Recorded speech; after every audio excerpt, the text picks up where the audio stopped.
Many people can use Photoshop for years and never discover advanced blending and blend ifs.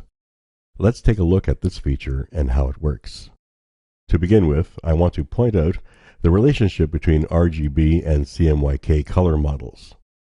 One is basically the reflection of the other.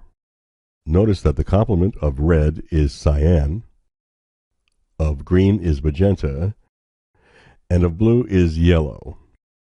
These color pairs are tied together throughout Photoshop. For example, if I bring up curves here and push or duck the reds, I get red and cyan on the gray background. Green and magenta here, and blue and yellow here. The RGB model is additive, like when light is combined, while CMYK is subtractive, like when pigments are mixed. I thought I'd point this out in case you haven't been introduced to it before. Okay, so tuck that idea away, and now on with blend ifs. To access it, we can either click on the FX icon here and then choose Blending Options, or simply double-click on a blank spot on any layer. When you do, the Layer Style dialog box will appear. The Blending Options default will be selected, and the details will show in the center area of the dialog box. The part we're interested in is here. We have a drop-down menu to choose how the blend if sliders will behave, and then we have two slider bars to work with, each with two sets of controls. Initially, we'll use the default value of gray, which means that the sliders will not react to color, but only to luminance or degrees of brightness. We'll use this diagram of gradients and this image in the corner to see how the sliders perform. Below this layer, I have a neutral gray layer. The top slider deals with the current layer, and the bottom slider uses the values from the layer below. For now, we'll deal with the top layer. As I move the light slider to the left, the image begins to blend out the highs in the layer. Notice how abruptly the change happens. In fact, the blend is acting like a hard threshold and results in a line. Notice that the slider is made of two parts. If I Alt-click, Option-click on a Mac, the slider will split into two segments, and now the blend between the two segments is much more gradual, and the result is a gradient, a much smoother transition.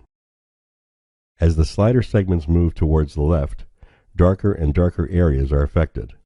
The dark slider here works the same way, except blacks are blended out. Here we can also create a split in the slider. I'll reset the sliders now, and let's see how the image is affected. The layer below this one is solid gray, so when the parts are blended out, we'll see the gray beneath this layer. The sky is on the light side, and so are the flower petals and much of the grass. So when I pull down the light slider, they all get blended out fairly quickly. It's not really that useful here in this way.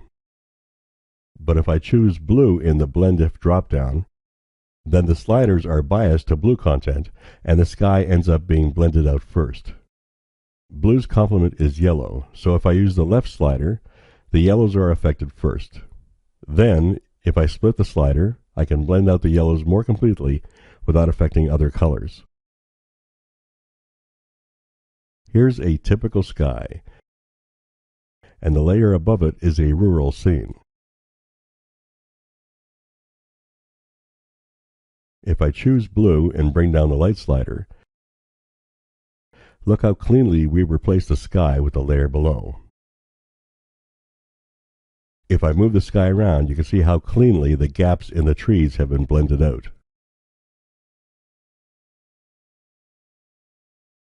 Next, in this example, I have a painted concrete wall, and I've created some text in the layer above. Using the top slider isn't very effective since the text is white. As soon as I move the slider, it blends out the text immediately. So here, I'll use the colors in the layer below instead. If I bring down the light slider, the light parts of a lower layer begin affecting the text. And if I split the slider, the blending has more range. Then, if I bring the dark slider up, the dark sections of the lower layer begin eating away at the text.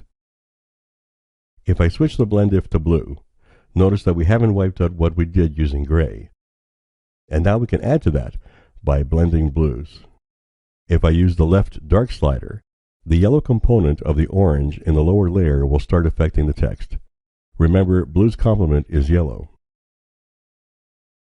If I switch the blend to green and then move the dark slider, what color do you think will be affecting the text? It's magenta. I hope you've enjoyed this introduction to Blendifs, and I hope you'll try using it in your work. To learn more about Valley Photo Workshops, I hope you'll visit the site, valleyphotoworkshops.com. Thanks for watching.